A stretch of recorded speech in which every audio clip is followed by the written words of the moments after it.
আজকে আমার সাথে এমন কিছুটা হবে আমি কখনো কল্পনা করিনি। আজকে ছিল আমার দাদুর দিবাসী।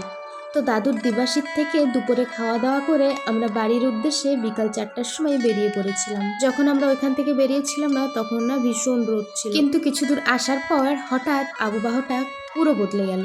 এমন ঝড় শুরু হলো, সত্যি বলছি আমি আমার লাইফে এমন ঝড় কখনো দেখিনি। ভীষণ জোরে ধুলো বাতাস হচ্ছিল, যার কারণে চোখও খোলা যাচ্ছিল না। আমরা বাড়ি থেকে বেরিয়ে যখন এমবি 3 নম্বরে পৌঁছালাম মন্দিরের আগে, তো তখনই স্টার্ট হলো এই ধুলো বাতাস।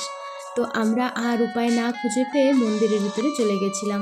5-10 মিনিট নয়, প্রায় 1 ঘন্টার মতনই এই ধুলো বাতাসটা হয়েছিল। আমরা যেখানে থাকি সেখানে না অনেক দিন ধরেই বর্ষার কোনো দেখা দর্শন নেই। আজ এত ধুলো ঝড়, তারপর বিজলি চমকালো, দেখে ভেবেছিলাম এইবার বৃষ্টি শিওর হবে, কিন্তু না, আমাদের এখানে বর্ষা তো হতেই পারে না। আমাদের এখানে সেই গরম আর গরম। মাঝে মাঝে কি মনে হয় জানো, মনে হয় আমাদের এলাকায় বর্ষা আসার রাস্তা পর্যন্ত ভুলে গেছে। তো ঝড় বাতাস কমার পর আমি নিজে থেকেই মন্দিরটাকে খুব সুন্দরভাবে ঝাড়ু করেই ঘরের জন্য রওনা দিয়েছিলাম।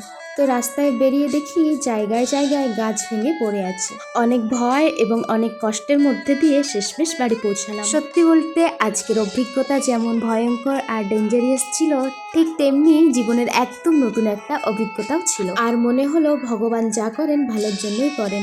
ওনার দয়াতে আজকে ঠাকুরের দর্শনটাও হয়ে গেল এবং নিরাপদে ঘরেও ফিরতে পেরেছি। মন্দির থেকে ঘরে ফেরার সময় একজন দাদু আমার মেয়েকে ভালোবেসে দেখো এতগুলো আম দিলেন। আর ঘরে এসে দেখি এখানেও বেশ জোরে ঝড় বাতাস হয়েছে।